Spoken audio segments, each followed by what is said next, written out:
Hello. Hi. So let's start off. I mean, obviously, this wonderful story's had many incarnations. I mean, how would you describe this one, this particular Snow White?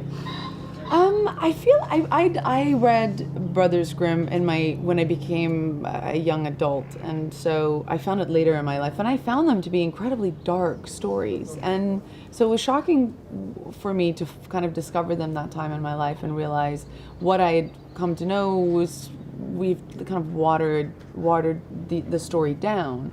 And I think we've gone back to maybe some of those original ideas behind the story and thematically stayed true to what I think their intent was, but brought it back to a more darker tone. And so that was, I had no problem with that. I like that stuff.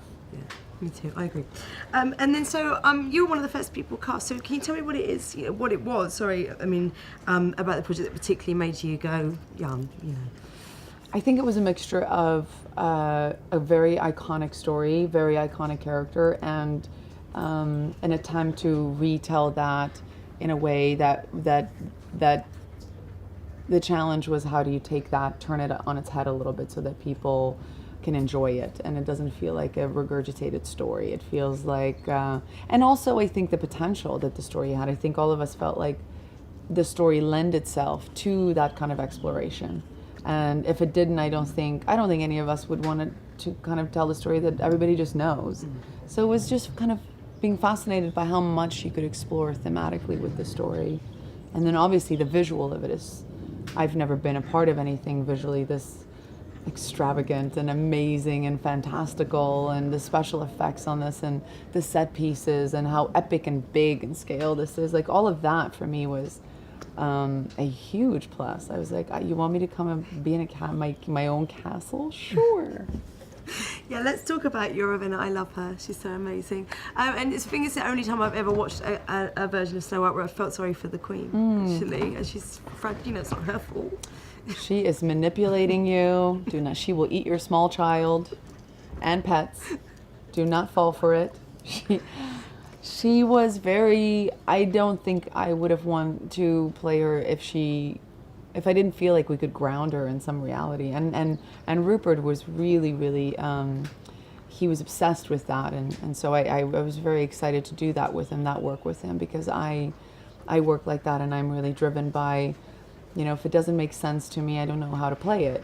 And so we had to almost work backwards in order to kind of discover why she was the queen that we've kind of come to know over these centuries. And building that backstory for her and stripping away at all of the menacing attributes and coming back to that little girl that was taken away from her mother at age 8 and given to a king to be a wife, and then by age 11 she was too old for him and she was replaced.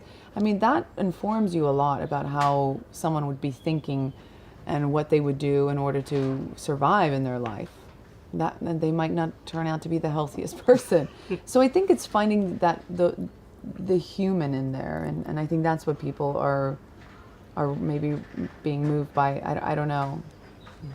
It's your extraordinary talent, though. Yeah. Let's talk a bit about your Snow White, about Kristen a bit, and playing opposite her. And you know. She's amazing. She's just great. She's incredibly talented, and you know, I love her tenacity. She comes to work and she's really excited to be there, and that to me says this is someone who really truly loves her job and wants to push the envelope and wants to stretch it and pull it and is willing to do that. And I love how absolutely focused she is on the stuff that matters and not on the stuff that doesn't. And so, you know, she's a nice girl to be around. She's refreshing. Yeah. It's great. It's a great costume. And then finally, before I move on to Facebook, I just wanted to talk about those amazing costumes. Yeah. The whole look, everybody that created that look with me just worked so hard and did such a great job. The whole hair and makeup team, and of course Colleen with the costumes and the set pieces, the set design, and everything was incredibly helpful to me to play this character. And yeah, once you have that hair done and that makeup done and you put that costume on, it's impossible not to almost embody that character. Yeah, because it wasn't green screen very much. It was more in camera, wasn't it, and on locations. Yeah, and moments. Yeah, of moments. green screen, But a lot of it was tangible and right there. which is probably helpful. Yeah. Okay.